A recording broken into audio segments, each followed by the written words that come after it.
نحمدہ ونصلی ونسلم علی رسولہ الکریم اما بعد فاعوذ باللہ من الشیطان الرجیم بسم اللہ الرحمن الرحیم اللہم صلی علی محمد وعلی آل محمد کما صلیت علی ابراہیم وعلی آل ابراہیم انکا حمید مجید اللہم بارک علی محمد وعلی آل محمد کما بارکت علی ابراہیم وعلی آل ابراہیم انکا حمید مجید۔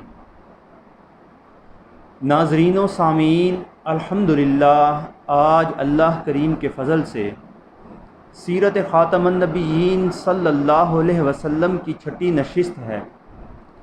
پچھلے بیان میں ہم نے مختصراً حضرت نزار بن معاذ کی زندگی کے متعلق آگاہی حاصل کی، اور آج ہم حضرت نزار کے بیٹے حضرت مضر کی زندگی کے متعلق جاننے کی کوشش کریں گے۔ سامعین، ہم نے سیرت خاتم النبیین صلی اللہ علیہ وسلم کے باب میں جو گفتگو بھی اب تک کی ہے اور جو آئندہ کریں گے، اس گفتگو کے دوران جو احادیث مبارکہ بیان کی جاتی ہیں، ان سے مراد منوعاً یہ نہیں ہے کہ جو ہم نے بیان کیا ہے وہی رسول کریم صلی اللہ علیہ وسلم کا فرمان ہے، بلکہ ہم جو بیان کرتے ہیں وہ کریم آقا علیہ الصلاۃ والسلام کے عربی فرمان کا اردو مفہوم ہوتا ہے۔ لہٰذا اگر کہیں ہم مفہوم حدیث بیان کرنے میں غلطی کر جائیں تو اہل علم حضرات ضرور ہماری اصلاح فرمائیں۔ شکریہ۔ سامعین، نور خاتم النبیین صلی اللہ علیہ وسلم حضرت نزار سے ان کے بیٹے حضرت مضر کی پیشانی میں چمکا، اور آپ کا سلسلہ نسب یوں ہے: مضر بن نزار بن معاذ بن عدنان۔ حضرت مضر بن نزار 18ویں پشت پر خاتم النبیین صلی اللہ علیہ وسلم کے جد امجد ہیں۔ امام احمد بن زینی دہلان السیرۃ النبویہ میں لکھتے ہیں کہ حضرت مضر اپنے حسن و جمال کی وجہ سے دلوں کو اپنا شیدائی بنا لیتے تھے۔ جو شخص بھی ان کو دیکھتا تھا ان پر فریفتہ ہو جایا کرتا تھا، کیونکہ ان کے چہرے پر بھی نور مصطفیٰ صلی اللہ علیہ وسلم کے جلوے ذوفشاں ہوا کرتے تھے، اور اللہ تعالیٰ نے حضرت مضر کو حسن و صورت کے ساتھ ساتھ لحن داؤدی سے بھی نوازا تھا۔ خودی کا آغاز انہوں نے ہی کیا۔ کہتے ہیں ایک روز آپ اونٹ سے گر پڑے، ہاتھ کی ہڈی ٹوٹ گئی، اور درد سے بےتاب ہو کر ترنم سے کہتے، اے میرے ہاتھ، اے میرے ہاتھ۔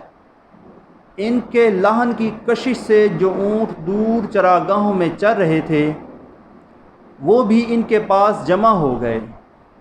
پھر اس کے بعد جب آپ صحت مند ہو گئے تو ہدی خوانی کا آغاز کیا۔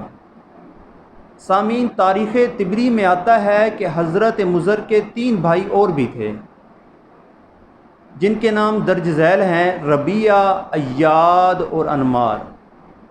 اور جب آپ کے والد حضرت نزار فوت ہونے لگے تو انہوں نے وصیت کی کہ اے میرے بیٹو، تقسیم وراثت میں اگر کسی بات پر تم میں اختلاف پیدا ہو تو تصفیہ کے لیے نجران کے افعا جرمی کے پاس جانا اور اس سے اپنے جھگڑے کا فیصلہ طلب کرنا۔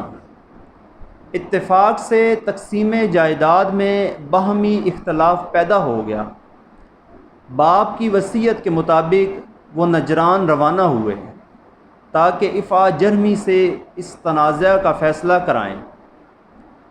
اثناء سفر حضرت مضر نے گھاس دیکھی جس کو کسی اونٹ نے چرا تھا، تو آپ کہنے لگے جس اونٹ نے اس گھاس کو چرا ہے وہ کانا تھا، اور آپ کے بھائی ربیعہ نے اس گھاس کو دیکھ کر کہا جس اونٹ نے اس گھاس کو چرا تھا وہ لنگڑا ہے، اور آپ کے دوسرے بھائی ایاد نے کہا وہ اونٹ دم بریدہ بھی ہے، اور آپ کے تیسرے بھائی انمار نے کہا وہ اونٹ بھاگا ہوا ہے۔ سامعین، اس گفتگو کے بعد چاروں بھائی تھوڑی دور ہی چلے تھے کہ انہیں ایک شخص ملا جس نے کجاوا سر پر اٹھایا ہوا تھا۔ اس شخص نے ان سے اپنے اونٹ کے بارے میں دریافت کیا تو حضرت مضر نے کہا کیا وہ کانا ہے؟ اس شخص نے کہا ہاں۔ پھر ربیہ نے کہا کیا وہ لنگڑا ہے؟ اس شخص نے کہا ہاں۔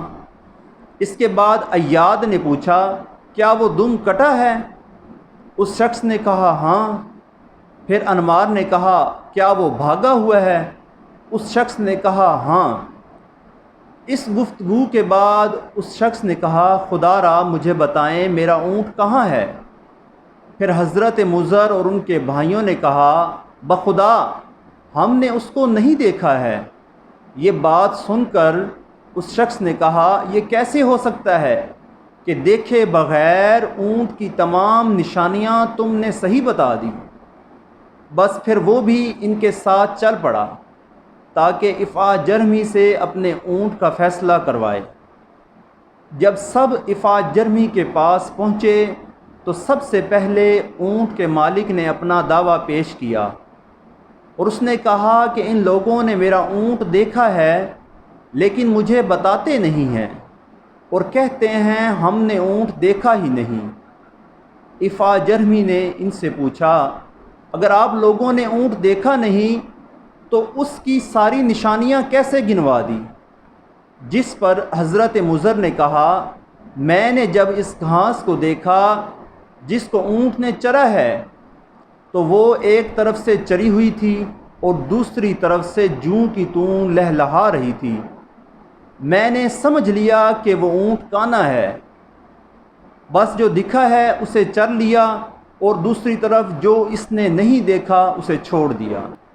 اس کے بعد ربیہ نے کہا کہ اس کے ایک پاؤں کے نشان بالکل واضح تھے اور دوسرے کے نشان ادھورے تھے۔ میں نے سمجھ لیا کہ یہ اونٹ لنگڑا ہے۔ اور ایاد نے کہا میں نے دیکھا کہ اس کی مینگنیاں صحیح سالم ہیں تو میں نے سمجھ لیا اس کی دم کٹی ہوئی ہے ورنہ اس کی مینگنیاں ٹوٹی ہوئی ہوتی۔ پھر انمار نے کہا کہ میں نے دیکھا کہ اس نے گنجان گھاس چرنے کے لیے منہ ڈالا ہے لیکن اسے ادھورا چھوڑ کر آگے نکل گیا ہے، بس میں نے سمجھا کہ وہ بھاگا ہوا ہے، اس لیے اطمینان سے گھاس کو نہیں چر رہا۔ یہ سن کر افا جرمی نے اونٹ کے مالک کو کہا جاؤ تم اپنا اونٹ تلاش کرو، ان کے پاس تمہارا اونٹ نہیں ہے۔ پھر افا جرمی نے پوچھا آپ لوگ کون ہیں اور کیوں آئے ہیں؟ تو سب بھائیوں نے بتایا کہ ہم نزار بن معد کے فرزند ہیں اور اپنے باہمی جھگڑے کا فیصلہ کروانے کے لیے تمہارے پاس آئے ہیں۔ افا جرمی نے کہا بڑے تعجب کی بات ہے، اس فہم و ذکا کے مالک ہوتے ہوئے بھی آپ لوگ میرے پاس آئے ہیں۔ پھر اس نے ان کی پرتکلف دعوت کی، آخر میں شراب پیش کی۔ کھانے پینے سے فارغ ہوئے تو حضرت مضر نے کہا ایسی بہترین شراب عمر بھر کبھی نہیں پی، کاش اس کے انگور کی بیل قبر پر نہ اگی ہوتی۔ پھر ربیہ نے کہا ایسا لذیذ گوشت آج تک نہیں کھایا، کاش اس بکری کی پرورش کتی کے دودھ سے نہ کی گئی ہوتی۔ پھر ایاد نے کہا میں نے آج تک ایسا آدمی نہیں دیکھا، کاش اس کی نسبت غیر باپ کی طرف نہ کی گئی ہوتی۔ پھر انمار نے کہا میں نے آج تک ایسی گفتگو نہیں سنی جو ہمارے مقصد کے لیے مفید ہو۔ سامعین، افا جرمی نے ان سب بھائیوں کی باتیں سنی اور تصویر حیرت بن کر رہ گیا۔ پھر وہ اپنی ماں کے پاس گیا اور کہا اماں جان سچ بتاؤ میں کس کا بیٹا ہوں؟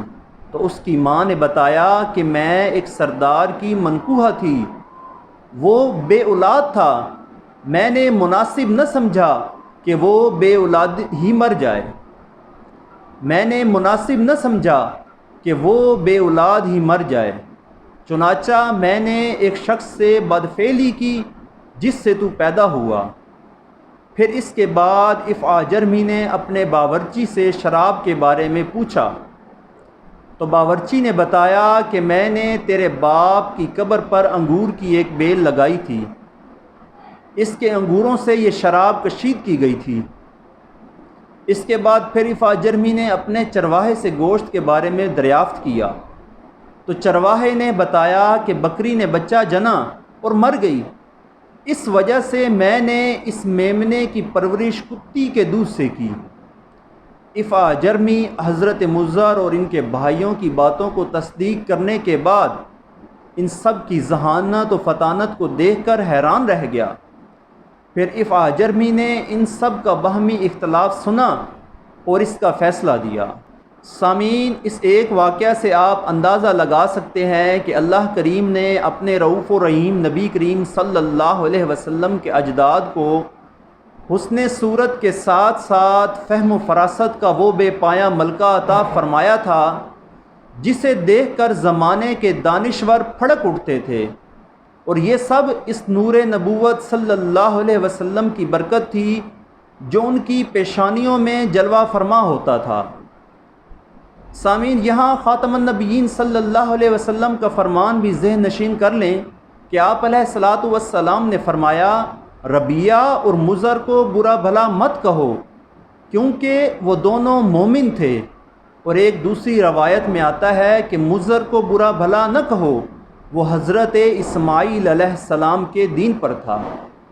سامعین، اس کے علاوہ حضرت مضر کے اقوال زری بھی تاریخ کتب سے ملتے ہیں۔ حضرت مضر کے اقوال میں سے یہ اقوال بہت مشہور ہیں۔ آپ فرماتے ہیں، بہترین بھلائی وہ ہے جو فوری کی جائے، اور جو بدی کا بیج بوتا ہے وہ ندامت کی کھیتی کاٹتا ہے۔ سب سے بہتر نیکی وہ ہے جو جلدی کی جائے، اور اپنے نفسوں کو ان کاموں کے لیے تیار کرو جو انہیں ناپسند ہوں، اور انہیں ہوا و ہوس سے بچاؤ جس میں ان کے فساد کا خطرہ ہے، کیونکہ اصلاح اور فساد کے درمیان کوئی زیادہ فاصلہ نہیں ہے، بس اتنی ہی دیر لگتی ہے جتنی دودھ دوہنے میں۔ سامعین، یہ مختصر سا تذکرہ تھا نبی کریم علیہ الصلاۃ والسلام کے جد امجد حضرت مضر بن نزار کی زندگی کا۔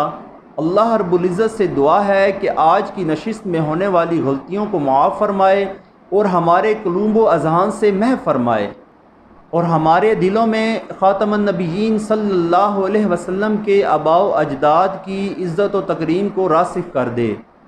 آمین۔ وما علینا الا البلاغ المبین۔